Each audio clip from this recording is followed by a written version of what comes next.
Attendez. C'est pas très utile ce que nous allons dire. Chers amis, tout d'abord,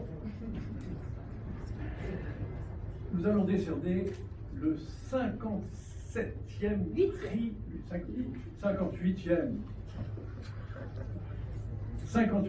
prix Ligné, et je vais vous dire quelques mots de la création de ce prix en 1962, qui avait été fait sous l'initiative de Florence Gould, et qui était le mécène de l'époque, et de tous les amis de Ligné, qui sont devenus peu à peu tous les présidents du prix, étaient Marcel Aimé, était Félicien Marceau, Jean d'Ormesson.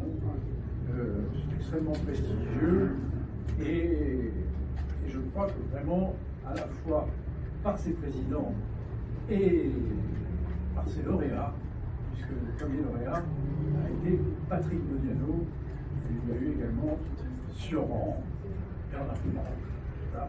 Et les plus prestigieux sont autour de moi, qui ont été vraiment. Moi, je suis le seul à ne pas l'avoir eu, je ne sais pas pourquoi. Non, il y en a un autre. Philippe Tesson, qui a toujours été au-dessus des prix. Et je dois dire que nous avons eu des mécènes à la hauteur de cette grande ambition, qui ont été, donc, il y a quelques années, Vincent Bolloré, et cette année, il a été remplacé par Arnaud Puyfontaine, qui a accepté de venir nous soutenir, et il est représenté aujourd'hui par Madame Benbunan, qui représente, qui est la présidente d'Elitis. Alors, ce prix Ligné a une particularité, c'est qu'à la fois, il vise à honorer la mémoire d'un homme que, pour beaucoup d'entre nous, nous ne l'avons pas connu. Il n'y a qu'une personne qui l'a connu. D'ailleurs, il a peut-être évoqué sa mémoire, c'est Philippe Tesson. Et donc, ce prix veut honorer sa mémoire parce que Roger Ligné était un personnage lumineux, aérien, qui était non seulement un formidable écrivain, mort hélas trop tôt, on le sait, mais en même temps un homme généreux, un éditeur, un homme qui s'est beaucoup préoccupé de faire publier, de faire connaître les écrivains.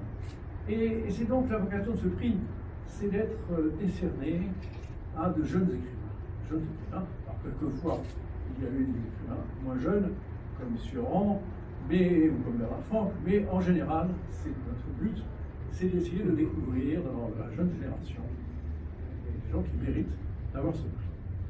Donc, je voudrais remercier alors beaucoup de gens, bien entendu Arnaud Puyfontaine, mais également Dominique de Seigne, PDG du groupe Barrière, qui a la gentillesse de nous inviter dans cette salle, et également, bien sûr, Madame Benbunan, qui représente Arnaud Puyfontaine. Donc, ce 58e prix Ligné a été attribué au deuxième tour de scrutin à Céline Laurence pour son livre L'art ou la grâce de Paris.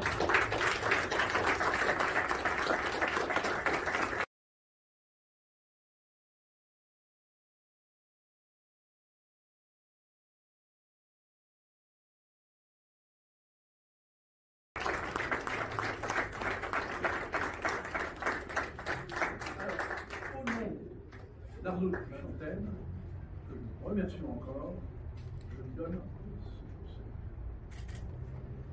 Merci beaucoup. Vous allez parler un peu de son livre. Tout à fait. Alors, bonsoir. Merci à tous. Eh bien, écoutez, je suis particulièrement touchée, qui plus est, parce qu'en dehors des membres du jury qui ont déjà reçu ce prix, Sioran bien évidemment, il y a un auteur que j'apprécie beaucoup qui l'a eu pour son livre Je ne suis pas mort, c'est André Drichot. Et je pense qu'avec la réédition du Céline Guerre actuellement, ça fait une concordance de style, et voilà.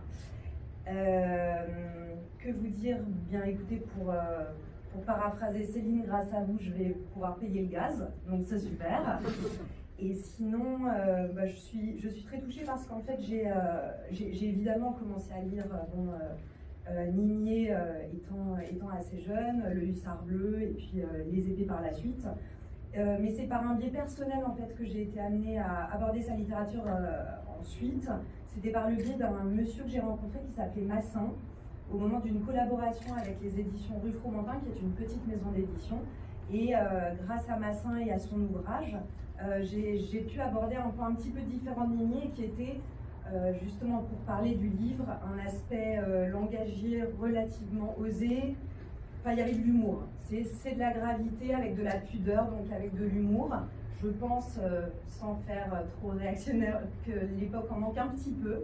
Et donc, j'ai essayé d'engourer le livre avec des boutades et autres. Et effectivement, de tenter d'avoir un style un petit peu plus langagier, populaire. Enfin, voilà, qu'il y ait un mélange et que ça puisse donner une sorte de chimère, un petit peu comme ce que faisait Blondin et autres. Et voilà, je suis très admirative évidemment de Marcel Aimé, de Blondin, de tous ces écrivains. Et voilà, et comme Bernard Franck disait que voilà, les hussards n'aimaient pas discuter, je clôt le discours là-dessus et je vous remercie tous.